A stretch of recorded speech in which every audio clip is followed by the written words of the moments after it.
सा question define में पूछा जाएगा, कौन सा क्वेश्चन शॉर्ट नोट में आ सकता है, कौन से क्वेश्चन से डायग्राम आ सकते हैं और कौन सा क्वेश्चन डिफरेंशिएशन में आएगा। अगर आपने ये चीज समझ ली तो रिवीजन आपके लिए बहुत ही इजी हो जाएगा। 80 मार्क्स का पेपर आपका आएगा टर्म 2 या फिर फाइनल एग्जाम में। अब ये 80 मार्क्स तो आपके चैप्टर्स के रिजर्व हो गए, लेकिन इसके अलावा जो 20 मार्क्स हैं ये कहाँ से आएंगे? ड्रॉ एंड लेबल आपका काफी स्कोरिंग चीज है भाई। ये यहाँ पे आपके स्कोर आप यूं ले आओगे, आपको कुछ याद करने की, रट्टा मारने की, कॉन्सेप्ट समझने की जरूरत नहीं हो रही है आपको। बस हेलो एवरीवन, कैसे हालचाल, कैसे हो आप सब? मैं अंकिता राठौर आप सबका वेलकम करती हूँ on this amazing platform of physics वाला। तो बेटा यहाँ पे अब हम बात करने वाले हैं अपने एग्जाम पैटर्न की। एग्जाम पैटर्न की क्यों? क्योंकि भैया आपका सिलेबस खत्म हो चुका है, रिविजन का टाइम स्टार्ट हो चुका है एंड एग्जाम्स आ रहे हैं बहुत ही नियर बाय। अब फाइनल एग्जाम कह लो या टर्म 2 एग्जाम कह लो, लेकिन एग्जाम्स तो आ रहे हैं, तो पढ़ाई तो स्टार्ट कर ही दी होगी आपने। तो पढ़ाई स्टार्ट कर दी है तो भाई किस टॉपिक को किस हिसाब से पढ़ना है उसके बारे में भी आज हम बात करने वाले।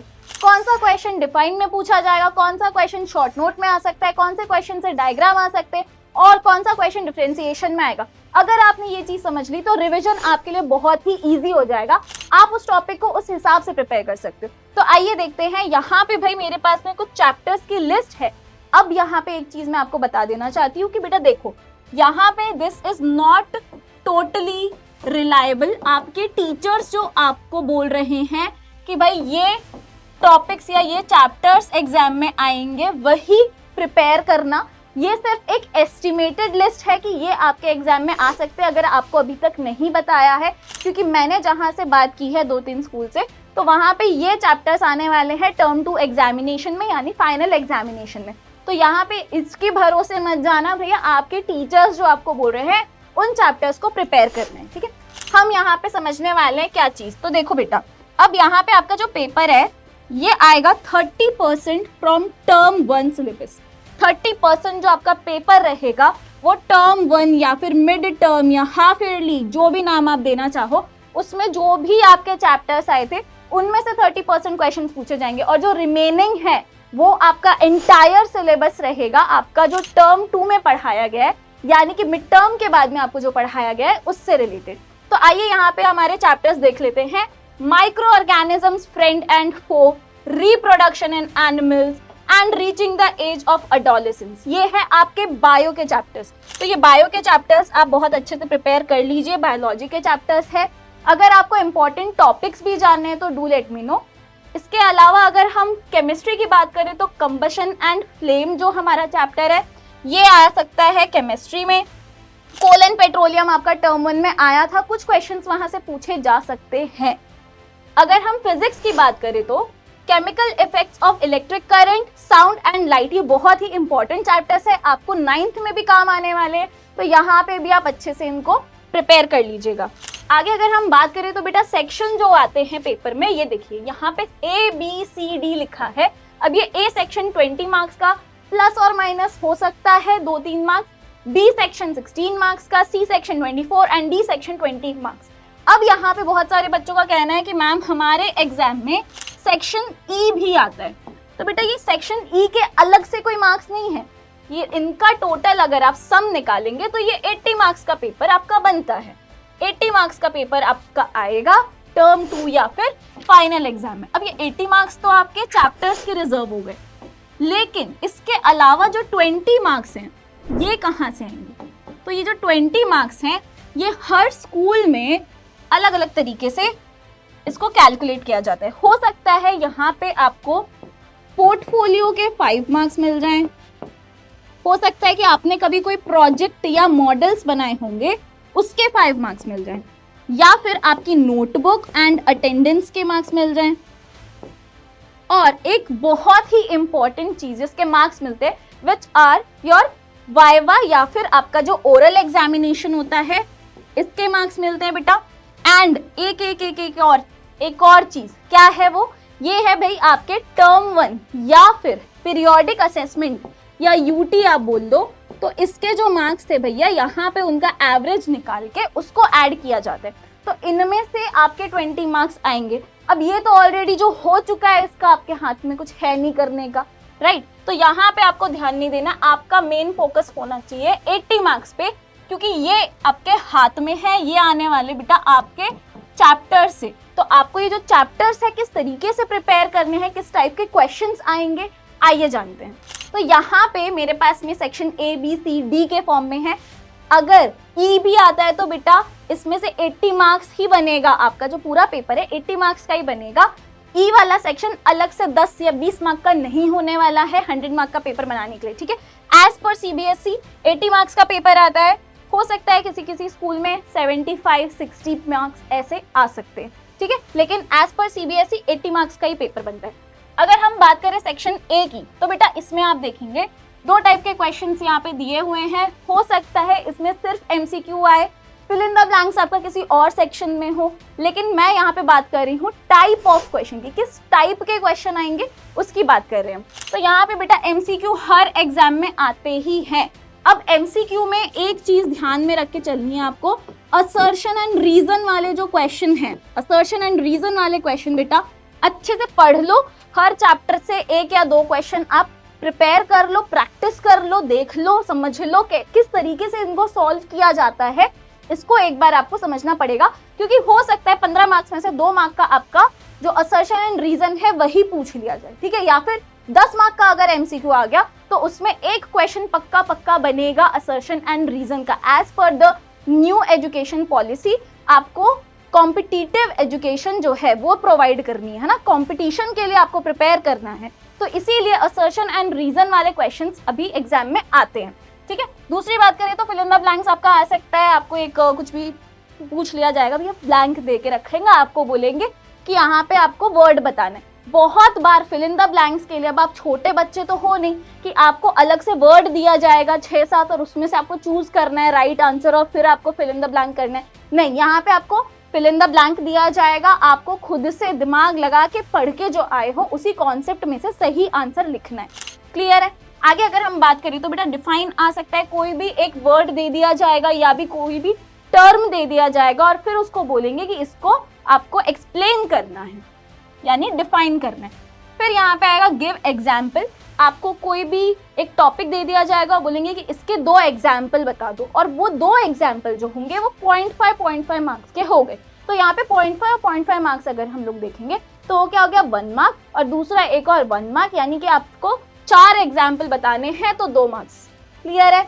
चल अब यहाँ पे गिव 1 वर्ड आ रहा है, यानी कि जैसे हमारा डिफाइन में पूछा गया था, एक वर्ड या टर्म आपको दे दिया गया था और पूरा स्टेटमेंट आपको बताना है या उसको एक्सप्लेन करना है, यहाँ पे थोड़ा सा उल्टा होगा बेटा। यहाँ पे आपको एक पूरा का पूरा स्टेटमेंट या फिर उसकी डेफिनेशन दी जाएगी और आपको बताना है कि सूटेबल टर्म कौन सा है। इसके बाद में यहाँ पे ट्रू एंड फॉल्स आ सकता है, 0.5 के 4 आएंगे, यानी कि 1, 2, 3, 4 इस तरीके से रहेगा, और ये सारे आपको ट्रू एंड फॉल्स बताने के 1 मार्क्स नहीं मिलेंगे, क्योंकि अभी आप छोटे बच्चे तो हो नहीं कि ये 1 मार्क का आपने ट्रू लिख दिया 1 मार्क मिल गया, ऐसा नहीं, आधा मार्क मिलेगा, ठीक है। तो इस तरीके से यहाँ पे 1, 2, 3, 4 रहेगा, ये आपने ट्रू फॉल्स जो भी बताया है इसके बेसिस पे आपको हाफ मार्क्स मिलेंगे। तो ये आ सकता है 2 मार्क का।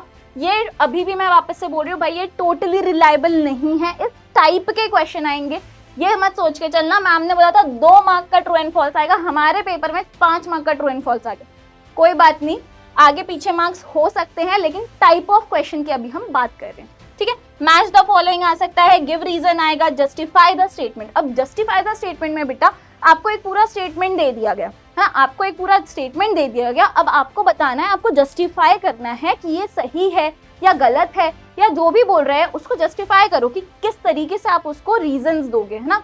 इसके बाद में यहाँ पे ड्रॉ एंड लेबल का आपका 2 मार्क का क्वेश्चन आ सकता है। आपको कोई भी ड्राइंग्स अगर आपके चैप्टर में है तो अच्छे से प्रिपेयर कर लो, क्योंकि 2 मार्क का आपको पूछ लिया जाएगा कि इस पर्टिकुलर जो हमारा कोई भी एक टॉपिक है उसको बना के और जो भी हमारे लेबलिंग्स है प्रॉपरली करने हैं। अगर आपने गलत लेबलिंग कर दी या लेबलिंग के टाइम पे स्पेलिंग मिस्टेक कर दी, मार्क्स कट सकते हैं। तो यहाँ पे अच्छे से ड्रॉ एंड लेबल आपका काफी स्कोरिंग चीज है भाई, ये यहाँ पे आपके स्कोर आप यूं ले आओगे, आपको कुछ याद करने की, रट्टा मारने की, कॉन्सेप्ट समझने की जरूरत नहीं हो रही है, आपको बस डायग्राम देखना है, अपना समझना है, उसको बनाना है, डायग्राम को बना के सिर्फ लेबलिंग करनी है और कुछ एक्सप्लेनेशन नहीं करना है, कुछ नहीं है, सिर्फ ड्रॉ एंड लेबल करना है। बहुत स्कोरिंग है भाई ये क्वेश्चन, आई होप आप इसमें अच्छा कर लो। शॉर्ट आंसर टाइप के क्वेश्चंस आएंगे भाई, यहाँ पे शॉर्ट आंसर टाइप के क्वेश्चंस आप देख सकते हो। शॉर्ट नोट भी आ सकता है, जरूरी नहीं है कि यहाँ पे हाफ मार्क के 2 क्वेश्चन आए, हो सकता है एक ही क्वेश्चन आपको 3 मार्क का दे दिया जाएगा, ठीक है। आपको बोल देंगे कि एक शॉर्ट नोट लिख दो on the male reproductive system या on the female reproductive system या मेंस्ट्रुएशन या फिर सेकेंडरी जो सेक्सुअल कैरेक्टरिस्टिक्स है, इस टाइप के क्वेश्चंस बन सकते हैं आपके शॉर्ट आंसर टाइप में। शॉर्ट नोट भी पूछा जा सकता है। डायग्राम बेस्ड क्वेश्चन, अगेन यहाँ पे थोड़ा सा जो डिफिकल्ट डायग्राम आपको पता है तो वो आ सकते हैं, जैसे कि male and female reproductive organs जो है ये बनाने के लिए आ सकता है बेटा, बहुत इंपॉर्टेंट है, 3 मार्क में आ सकता है। अगर इसके साथ में ये डिफाइन करने के लिए कुछ टर्म्स आपको दे दे कि यहाँ पे आपको ये पर्टिकुलर टर्म्स है, इन्हें भी डिफाइन करना है, या फिर आपको बोल दे कि इसमें पहले आपको डायग्राम बनाना है और उसके बाद में डिफरेंशिएट करना है बिटवीन द टू, या फिर आपको डायग्राम बना के एक शॉर्ट नोट भी लिखना है, तो बेटा ये 5 मार्क का क्वेश्चन आपका बन गया यहीं पे, ठीक है। तो यहाँ पे डायग्राम बेस्ड क्वेश्चन अच्छे से प्रिपेयर कर लेना। इसके अलावा आंसर द फॉलोइंग क्वेश्चंस में आपको 3 भी क्वेश्चन पूछे जा सकते हैं 1 मार्क के, या फिर 1.5 मार्क के आपको 2 क्वेश्चंस पूछे जाएंगे, और यहाँ पे आपको 1 2 3 करके 3 क्वेश्चंस भी पूछ सकते हैं, 2 क्वेश्चन भी पूछ सकते हैं।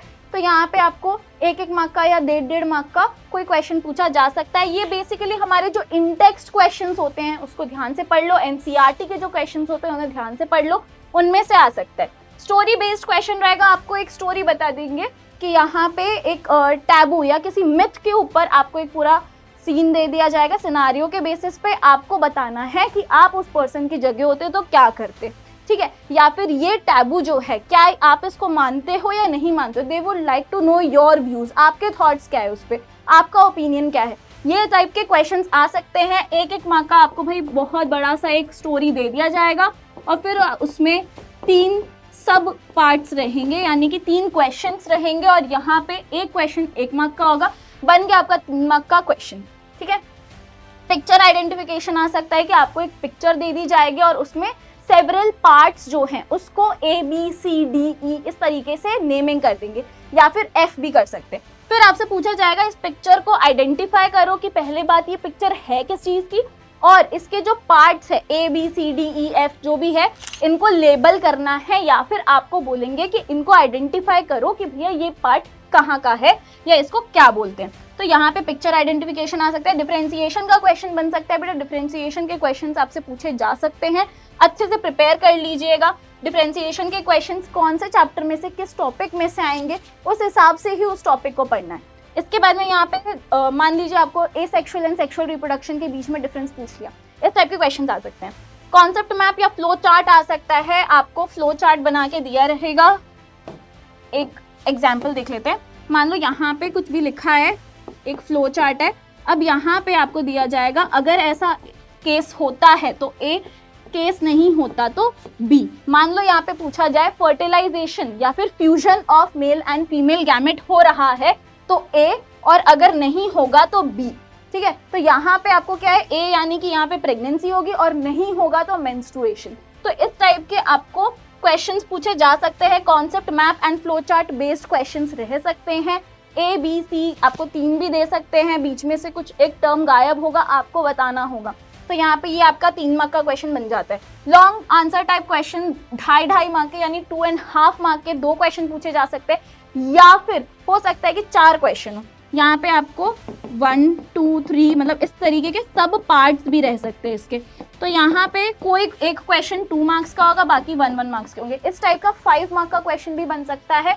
तो ये आपके लॉन्ग आंसर टाइप क्वेश्चंस जो हैं टीचर के ऊपर डिपेंड करेगा। 2.5 मार्क का दे सकते हैं, 2 मार्क्स का एक क्वेश्चन, कोई एक क्वेश्चन 1 मार्क का हो सकता है। 5 क्वेश्चन दिए जाएंगे, वो सब 1 मार्क के हो। इसमें भी आपको MCQ फॉर्म में भी कोई क्वेश्चन रह सकता है कि आपने यहाँ पे पूरा जो भी ABCDE है मान लो आपका, तो ये जो ABCDE 5 क्वेश्चन है या सब क्वेश्चन है, इसमें से कोई एक पर्टिकुलर क्वेश्चन आपको उन्होंने दे दिया कि आपको बताना है MCQ फॉर्म में है, सही आंसर क्या होगा। 1 मार्क का वहां पे भी आ सकता है। इसके अलावा MCQ इसमें भी आ सकते हैं, तो उस हिसाब से पढ़ना है बेटा।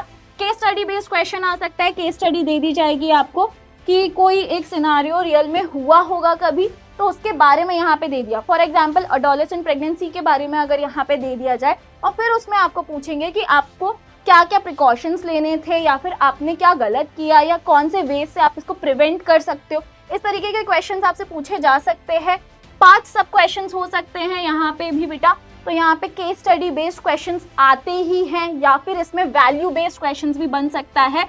आपसे आपकी वैल्यूज से रिलेटेड पूछा जाएगा कि एक केस है, ठीक है, एक केस है, उसमें मान लो कि पर्टिकुलर पर्सन ने, जैसे कि अंकिता ने यहाँ पे ये काम किया। अब आप मान लो कि डिफॉरेस्टेशन जैसा ही क्वेश्चन पूछा कि अंकिता ने पेड़ लगाए हैं, आप होते तो आप उसकी जगह पे क्या करते, आप कैसे अवेयरनेस फैलाते, है ना। इस तरीके से कोई भी क्वेश्चन पूछे जा सकते हैं, तो आपकी वैल्यूज बेसिकली इसमें जज की जाएंगी। तो यहाँ पे वैल्यू बेस्ड क्वेश्चन आ सकता है।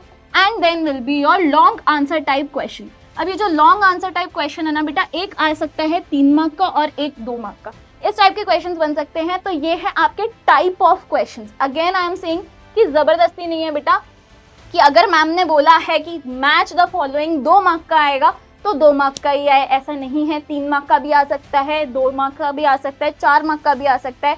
हो सकता है कि मैच द फॉलोइंग दे ही ना आपके टीचर। तो यहाँ पे टाइप ऑफ क्वेश्चन कौन कौन से हो सकते हैं, उस हिसाब से आप टॉपिक को प्रिपेयर कीजिए, ये मेरी बात है। आगे अगर हम बात करें मार्क्स डिस्ट्रीब्यूशन की, तो जहाँ जहाँ पे मेरी बात हुई है जिन जिन स्कूल्स में, तो उसके बेसिस पे ये एवरेज मार्क्स हैं जो अलॉट किए गए हैं पर्टिकुलर चैप्टर्स को। इसको आप अपनी टीचर्स को पूछ सकते हैं कि मैम या सर भाई हमें ब्लूप्रिंट प्रोवाइड कर दीजिए। तो ब्लूप्रिंट जब आपको प्रोवाइड होगा ना बेटा, तो आपको समझ में आ जाएगा कि कौन सा चैप्टर जो है वो कितने मार्क्स का आ रहा है। तो इस हिसाब से आप जो सबसे ज़्यादा मार्क्स वाला चैप्टर है, फॉर एग्जाम्पल यहाँ पे आप देखेंगे 14 मार्क के 2 चैप्टर्स है, which is chemical effects of electric current and reaching the age of adolescence. तो ये 2 चैप्टर जो 14 मार्क्स के हैं, तो यहाँ पे आपको सबसे पहले क्या करना है, ये 2 चैप्टर प्रिपेयर कर लो, ठीक है। इससे कम मार्क्स का अगर आप देखोगे तो यहाँ पे 12 मार्क का है, कंबशन एंड फ्लेम, इसको प्रिपेयर कर लो। इस टाइप से आप क्या करोगे, जो सबसे ज्यादा मार्क्स कैरी करता है चैप्टर, आपको पहले वो पढ़ना है और उसके बाद में जो कम मार्क्स कैरी करे उसे प्रिपेयर करना है। तो इस तरीके से आप क्या करेंगे, ज्यादा स्कोर कर पाएंगे। Thank you everyone. अगर आपको जानने हैं इन चैप्टर्स में या फिर जो आपके एग्जाम में चैप्टर्स आने वाले हैं उनसे रिलेटेड इंपॉर्टेंट टॉपिक्स, तो do let me know in the comment section, और अपना नाम एंड अपने जो भी एग्जाम में चैप्टर्स आने वाले हैं उनका नाम बता दीजिएगा। Thank you everyone, take care of yourself.